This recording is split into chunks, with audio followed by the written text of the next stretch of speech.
All right, good morning. And I don't know why the image is doing that. Let's see if we can fix that. There we go. Good morning, everybody. It is Wednesday morning and it's the 16th, which means yesterday was the 15th. It was the start of early voting in Georgia. And so what we're going to be talking about today mostly is early voting and some of the philosophy behind it. And I'm going to make two suggestions. Early voting is a bad idea. Voting early is a good idea. And that those two things sound like they are counterintuitive, but I'll get into it a little more. First, however, yesterday we did a show. We had Mario and Cameron here, and we were talking about the thing with the Venezuelan migrants taking over the apartment complex in Aurora. So I want to share this with you real quick. Wait. Okay. So after the show yesterday, I actually reached out to CBZ Management, the company that runs those apartment buildings. And, you know, we said a lot in their defense yesterday, but we also made some comments about how they were, you know, essentially a slumlord company. And they manage kind of lower income residential apartment complexes, et cetera, et cetera. And as I've talked about in the past, you know, I used to do real estate photography. And when I say used to, I mean up until May of this year. And one of the things I did a lot of in that work was I did before and after photos. Sometimes the photos I was taking were straight up crime scene investigation photos where squatters had broken into buildings and just ruined the place. And the management company had to come in and spend a fortune on putting it back together. Tim Squire says not Trump Tower. That is correct. That did not happen in Trump Tower. But the reality is there are people out there who will take advantage of a vacant building. Cameron says, "Don't bitch about the system of voting at this time. This is the game. Play it to win." Yes, and I'm gonna get into that, Cameron. That's basically going to be most of the thrust of the show. But I wanted to do this update right up at the top. Basically, so we had some criticisms for the company, but we were largely defensive because one of the things that's going on is you've got all these left-wing media outlets saying it's not happening. There are no Venezuelan gangs. And then we've got, you know, Martha Raddatz. Well, it's just a handful of them. What? And then the other deflection is, oh, well, they're a shitty company. Well, I don't see any evidence that they're necessarily a shitty company. That market is a complex one. And I think the most honestly negative comment I can make about a management company in that business is you have chosen to serve a bad client. And that's a tough row to hoe. Now, that said, I reached out to them yesterday and they responded. I sent them a link to the video. We talked about that. They said, thanks for reaching out and giving us the benefit of the doubt. And then I sent them a link to the video, and they replied with, "We just posted this extensive thread to help clear things up. It contains a lot of documentation." So I want to take a look at that thread because essentially the thread reads like, their PR guy watched our video and then said, "Oh, well, here's the receipts." Right? So this is an image from the end of last year. This is one of their building managers that was basically assaulted and beaten by these Venezuelan criminals. And then they go on to say, as of 12 hours ago, here we stand now, 2 of our properties in Aurora remain under gang control. And as you'll recall yesterday, I said, I want to be very clear about this, right? The way the media is presenting this idea is that by the phrase under gang control, they mean that there's a gang living in the building conducting their criminal enterprise and harassing customers. But in fact, what it means is that the criminal gang has taken physical possession of the property and is in fact collecting the rents from the tenants. And the management company is not receiving the rent that's being paid by the tenants. And because the gang has taken control and the government refuses to interfere when asked, essentially the management company has no recourse. They're unable to evict non-paying tenants because the tenants are paying the gangs. The gang apparently has also, this Trendy Aragua, has also contacted the management company and offered to pay half the rent that they collect from the tenants. That's straight up extortion. That's a very, very serious situation going on there.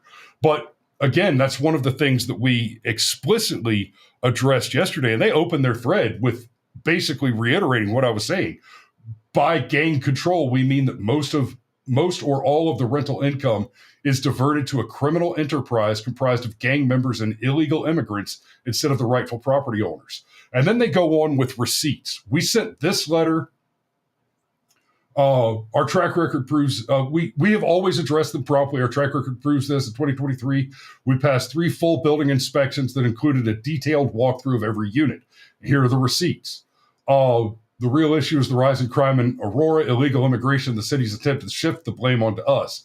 Attached is a letter from the Aurora chief of police threatening to shut down our property by labeling it a criminal nuisance. Right? So there's in the thread, there's a link to the letter. We're not going to get into that so much, but the fact is they included it. We sought help before the situation escalated, and here we stand today, believing other government officials were unaware of what was happening. We contacted everyone in power who we thought could help. Right? So they've shown the emails, the letters, where they've been asking for help, and the government has refused to assist.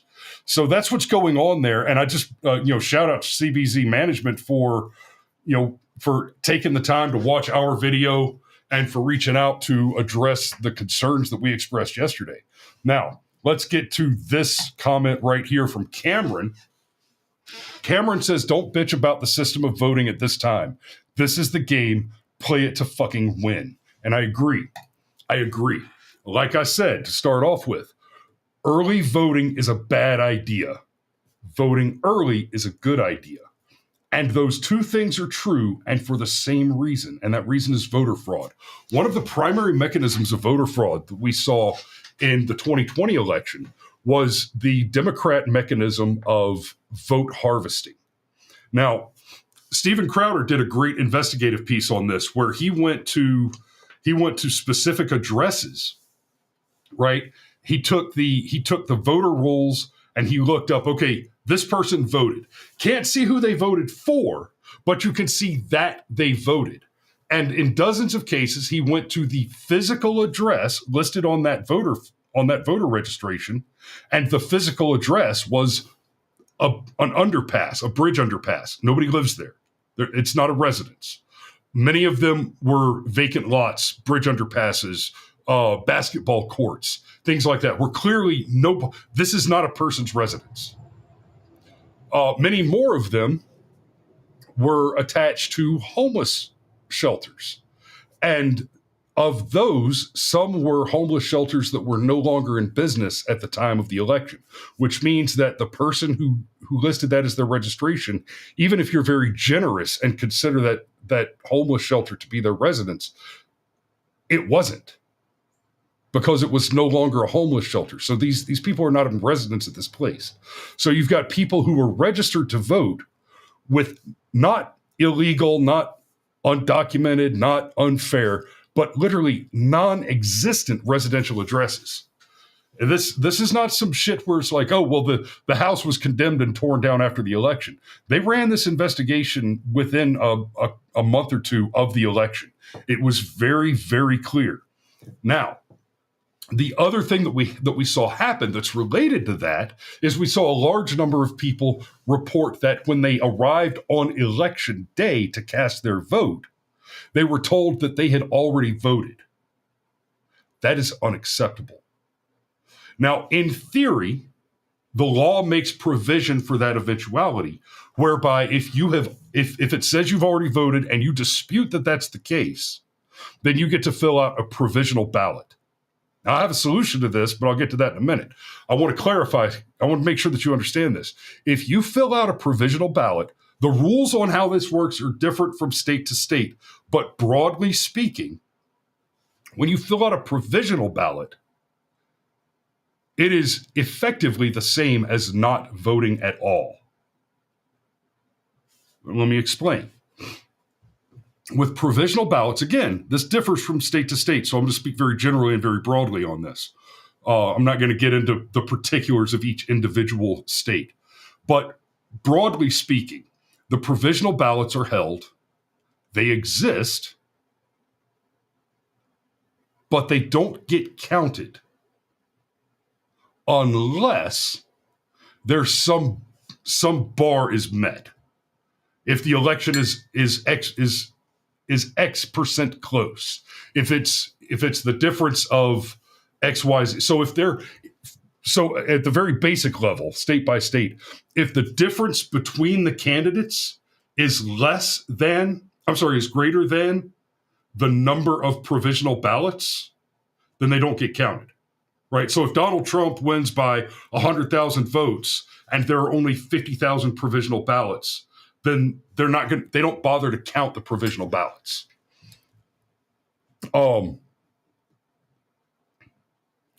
Waller says the only way your provisional ballot gets counted is if there is an error with the original ballot. No, that's not the only way, but it is one of the ways. Now, here's the obvious solution. If you show up to vote and they say you already voted, voter ID. Excuse me, no. You can destroy the ballot that has my name on it because that's my name. So it is either the case that I am saying, okay, so maybe I sent it in and I forgot, but I'm telling you I don't want that ballot. That's my ballot, you destroy it. Or I'm telling you that I did not vote, which means that ballot is illegal. If you give the benefit in law, when the law is unclear, when the law is vague, the benefit of the doubt goes to the defendant. What we are talking about is the application of law, the rule of law. So if I show up and I tell you I'm here to vote, I did not already vote, and you tell me, no, somebody sent in a mail-in ballot. Even if I'm lying, there's not a negative outcome here. If I tell you I am here to vote, and the vote that you have with my name on it is illegitimate, even if it is a legitimate ballot that I sent in, there's no harm done if you destroy my ballot and let me vote. But that's assuming that, like in Georgia, where I voted yesterday, I had to present my driver's license. I had to show ID and prove that I'm registered to vote at the address where I live. Sergeant Major says, do ballots have your name attached? I don't think so. We have a secret ballot system. That is correct. But there is a serial number on the ballot envelope, if I'm not mistaken. So I'm not saying that the system isn't isn't unnecessarily complicated. It is. And if I had my way, I would do away with the secret ballot. That would not be a thing, because the secret ballot creates a situation where fraud is much easier. Secret ballots are inherently insecure because secrets are easy to lie about, right? I saw a great clip yesterday where there was a young lady as the plaintiff and a young man as the defendant, and the young lady was telling the judge that the defendant was pleading not guilty. The defendant was pleading not guilty to the charge of having stolen the plaintiff's wallet. And the plaintiff goes on to describe to the judge, I think it was a Judge Judy clip, and the plaintiff's telling the judge, "Well, Your Honor, there was cash. There was cash in the wallet. There were my credit cards, my driver's license ID, my earpiece, and a few other things." She described a few other things. And the shithead defendant said, there wasn't no earpiece in there.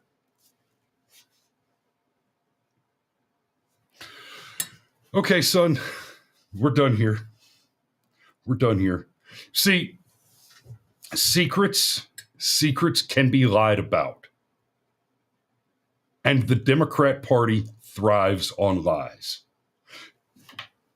Watch any YouTube video, and there is a very high probability right now that you're going to see a Kamala Harris ad that says Donald Trump plans to end Social Security. That's a lie. That's an outright lie. Right? It could be, hypothetically, it could be that Donald Trump harbors some secret desire to do that, which he has not expressed in public. But that is a stretch. Or you'll see one where, they're doing a lot with you're rich as hell. Well, I'm not rich as hell. Donald Trump's going to give all the billionaires tax cuts. Oh my God. And that one runs right alongside Kamala saying that Donald Trump's going to institute a national sales tax that'll raise your cost by, $4,000 a year. And this is a show that I'm going to do a whole show on this soon. Maybe tomorrow if there's no breaking news later today. But the so-called national sales tax, Kamala's trying to conflate the tariff with the national sales tax, and that's just not how it works. Kamala's offering to raise taxes on American corporations, American business taxes. That is the same as instituting a tariff against American businesses. We'll get into that in more detail in a show probably tomorrow, if not next week. But to the point, they lie. It's all it is. It's a lie. It's one lie after another. We've talked about before what Bill Whittle refers to as the Clinton lie ratchet, right? And yesterday we talked a bit about the mimetic lie ratchet, right? The mimetic lie ratchet is it didn't happen. Okay, so it did happen, but it just happened a little bit. It's only a handful of gangs that are taking over apartment buildings. It's not a big deal, right? And but these poor immigrants, they're suffering and starving. If you don't support it, you're a bigot. So it's not happening. It's only happening a little bit. And if it's happening, it's a good thing. And it's happening and it's a good thing. It's absolutely a good thing. And you're evil if you don't like it. Whoa. I'm raising 4 children instead of murdering them in the womb. I'm the bad guy? You keep using that word. I don't think it means what you think it means, right? So, early voting is an awful idea because it creates exactly the circumstances needed for things like vote tampering, vote harvesting, and all means of voter fraud. If you have a single election day, then that is the day that all of the voter fraud has to happen. Now you have narrowed that window of opportunity, right? How do we target terrorists? How do we eliminate the enemy? Well, the first rule of combat to eliminate your enemy is to shorten the kill chain, right? Close the distance. Close the distance, extreme violence. So we don't have to we don't have to do the extreme violence bit, but close the distance. The shorter that kill chain is, the fewer steps there are between you and an objective. Right? This is true in business. This is true in conflict. This is true in war. This is true in relationships. The fewer steps you have to overcome, the fewer points of failure exist, the better your guarantee of victory, the better your guarantee of success. And in this context, when I say success, I don't necessarily just mean Donald Trump winning this election. I mean this election being a secure and free and fair election.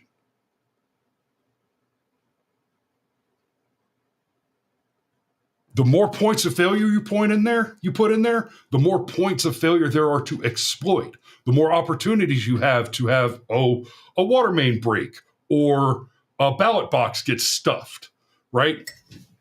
So voting on election day is the correct way to handle elections. So like I said, early voting is stupid. Early voting is psychotic. Early voting is what the enemy wants. That said, because all of those various points of failure exist, and your provisional ballot essentially doesn't count if somebody votes for you before you get there. They steal a mail-in ballot from your mailbox and just fill it out and send it in, right? There are several different mechanisms for that. If you voting early is a good idea. Early voting is a bad idea because it creates all those points.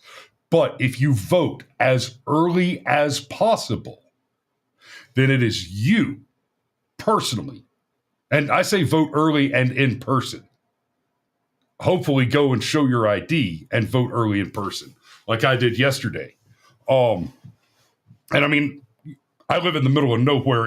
I walked in, there was one person at the booth voting, and she happened to work there, right? So I was in and out in no time. And you'll find that throughout the early voting process, that is the case. If you show up, you're in and out, and you're done. It's not terrible. That's probably the most positive thing I can say for early voting, is it is convenient. But if you vote early and in person, then you secure your vote. Your vote will count, and you don't run the risk of your provisional ballot being a wasted endeavor. If you end up filling out a provisional ballot because you waited till election day to vote, you have essentially chosen not to vote. And in an election like this, where let me phrase this correctly. Let me organize my thoughts and say this correctly. It is not that I think this vote is close. It is that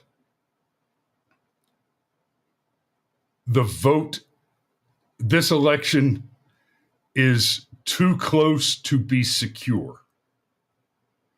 So if Trump has an obvious popular and electoral victory, a 49 state, fuck Mondale type landslide, then it will be very difficult, if not improbable, for the enemy to steal the election again.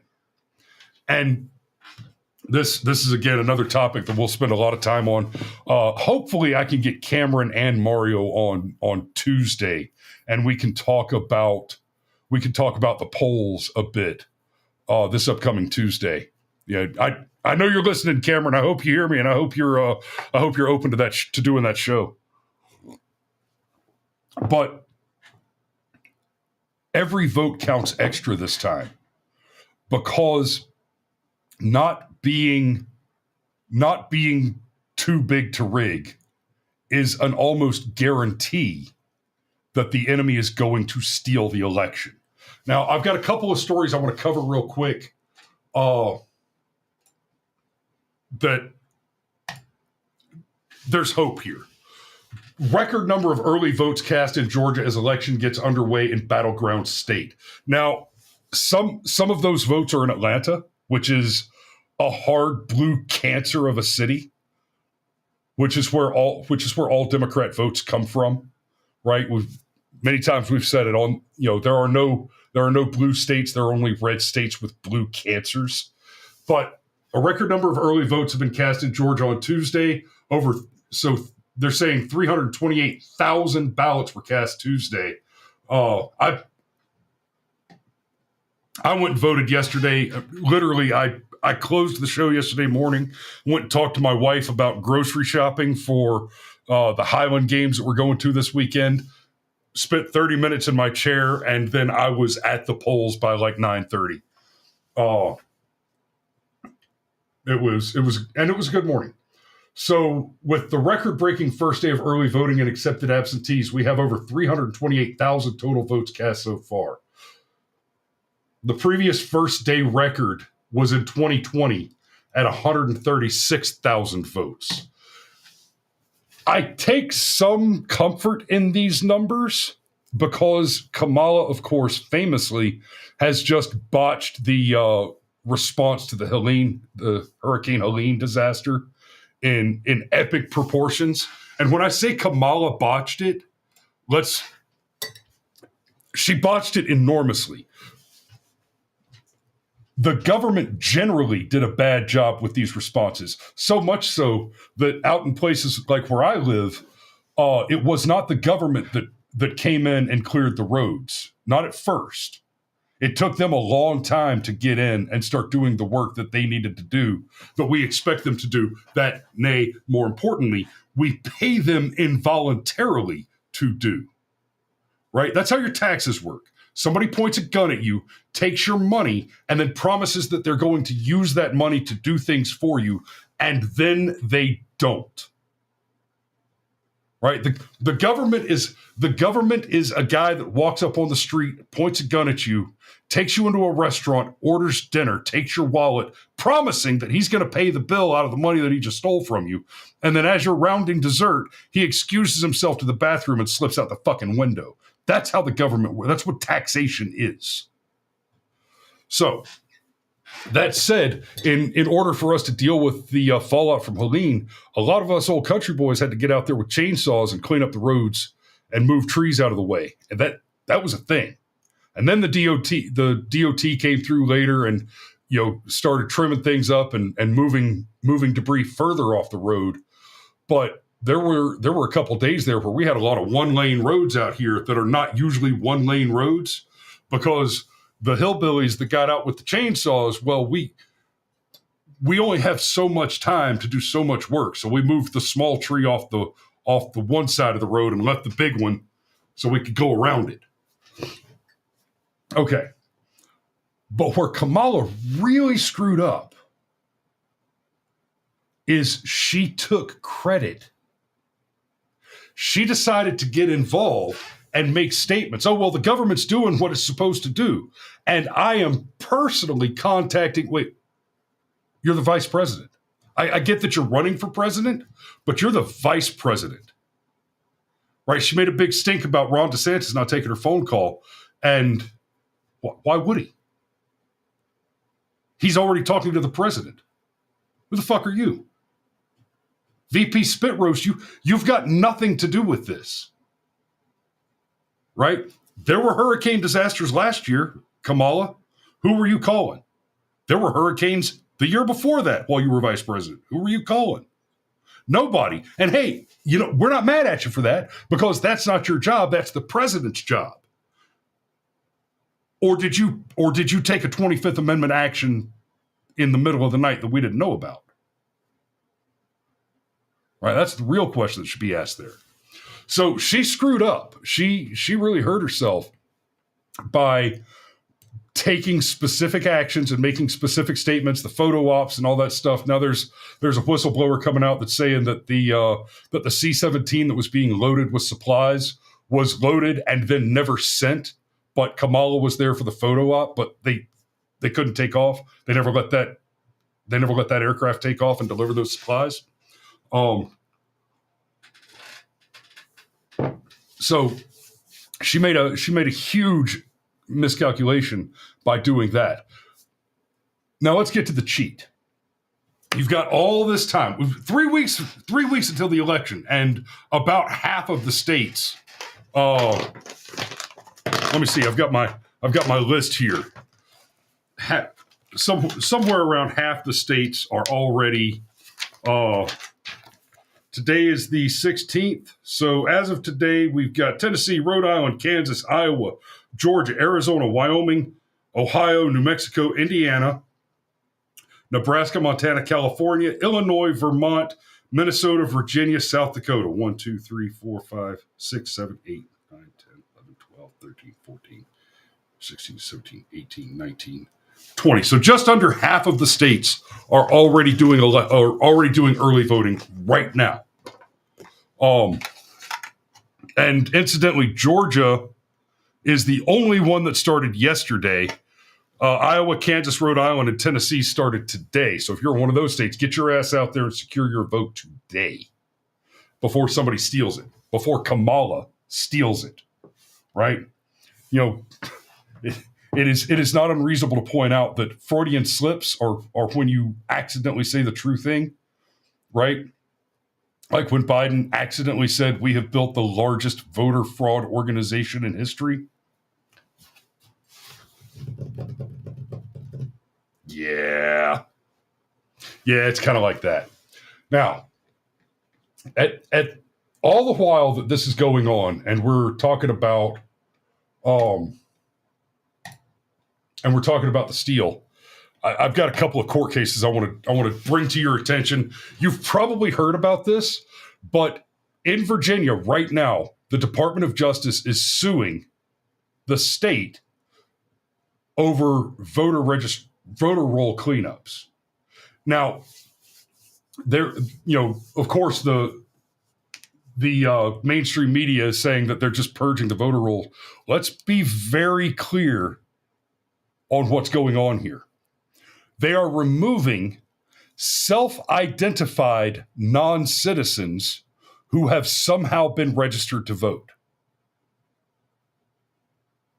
These are people who are not citizens but have managed to get a driver's license. And when they went and got their driver's license, they personally checked the box that says, I am not a U.S. citizen, and then were registered to vote anyway. That's not the only way they get illegally registered. That's just the most obvious and clear example. But all of the people, it's some 6,000 people that are being removed from the voter roll in Virginia, are supposed to be removed from the voter roll in Virginia. They are self-identified non-citizens, meaning that they filled out a government form, which form resulted in their being registered to vote through things like motor voter laws, etc. And on that form, these people check the box that says, I am not a citizen. So there are likely many more people who are not citizens and are also registered to vote in Virginia, but they're removing the ones that who have individually, specifically identified themselves as non-citizens. And the Department of Justice, right? If it was not enough for you guys, and I know for many of you, you already understand this. If it was not enough to look at the several indictments against Donald Trump and how ludicrous they are, to say that the Department of Justice has been weaponized against not just Donald Trump, but against the American people on behalf of a corrupt government. The fact that the Department of Justice is explicitly and directly interfering in the election now should terrify you. It should shake you to your very soul. That's terrifying. Other cases, excuse me, and real quick, I said the thing about the various indictments against Donald Trump. I think I mentioned this briefly on Monday, but there was the appellate court hearing on the New York fraud case last week. Trump did not win that appeal yet because that court has not yet released their decision. They have not yet published their decision. That said, that court appeared to be pretty hostile to the Democrats' arguments, even going so far as more than one of the appeals court judges. An appeals court is a panel of 5 judges. More than one of the judges mentioned that the lawyers in these cases should be sanctioned. And the Democrat attorneys' closing arguments were essentially making the argument against, they're basically begging not to be sanctioned. Now, obviously, my opinion on this, these people should not just be sanctioned. They should be ruined. Now, this isn't a vendetta against these people in particular, although emotionally, I might hold to such a vendetta and want to see them hurt on a personal and emotional level. But as a matter of practicality, as a matter of law, the fact is that these prosecutions only exist because there is no consequence. There's no perceived risk of consequence. There are consequences spelled out in the law, but the DOJ is so friendly to the Democrat Party that there are no perceived consequence to the wrongdoers of doing wrong. It needs to be that the idea of getting caught interfering with an election or conducting any kind of politically motivated, hostile, malicious litigation, malicious prosecution. The idea of being involved, of getting caught, being involved in any kind of malicious prosecution should be terrifying to any lawyer. They should have nightmares of it. If you get caught engaged in malicious prosecution for political purposes against any American citizen, that should be the end of your legal career and a very long jail sentence. At a minimum. I would go a little further and say it should also include fines sufficient to bankrupt you. I mean, ruined. Absolute ruin. For the same reason that I believe in a speedy death penalty for murderers and rapists, because dead bad people don't do bad things. So, just further evidence of the left's absolute willingness to cheat. Democrats and their allies sued to keep RFK Jr. off the ballot in several states. Okay, so this is back from June of this year. RFK Jr. was trying to primary Joe Biden so that he could run as the Democrat. And as we all know now, RFK is on the Trump team. He dropped out of the Democrat ticket and ran and started to run third party for a while, and now he's dropped out entirely and is just working with the Trump campaign. Well, North Carolina denies initial ballot access to RFK Jr. and Cornel West. They have gone so far, these Democrats have gone so far as to sue to force RFK Jr. to stay on ballots in swing states because they're hoping that they can dilute Trump's support by hopefully getting people to vote for RFK, even though that vote, it's not that vote doesn't count. It's that vote is being taken from Donald Trump. At the same time, and in those same states, where they are filing suits to try and force RFK Jr.'s name to stay on the ballot in order to hurt Donald Trump, the same organizations are suing to keep Cornel West and, what's her name? Mary...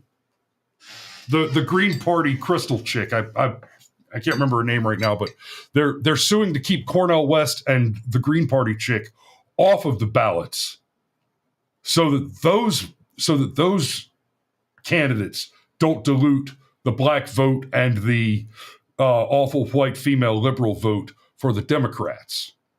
That you'll hear Democrats complain about gerrymandering, and that's a whole other topic, but they're engaged in lawfare to attempt to gerrymander the national election. That's psychotic. And they're not even hiding. They're not even pretending. They're not even, they're not holding back. They're saying the quiet part out loud.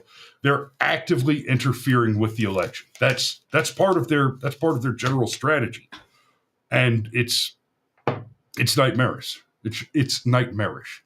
So, in closing, if you haven't voted yet, if you are in an early voting location, if you're in a state that early votes, and I know a large portion of my viewership is local to the state of Georgia, get out and vote. Jill Stein, thank you, Danny. Jill Stein, that's her. I don't know where I got Mary from, but yeah, Jill Stein is the magic crystal lady.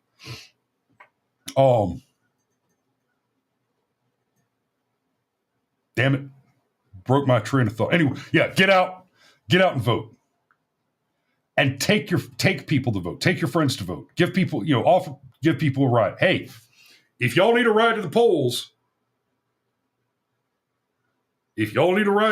let me know.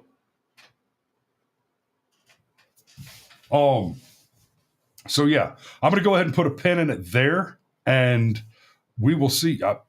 Yeah, y'all be safe. Get out and vote. We love you, and we will see you tomorrow.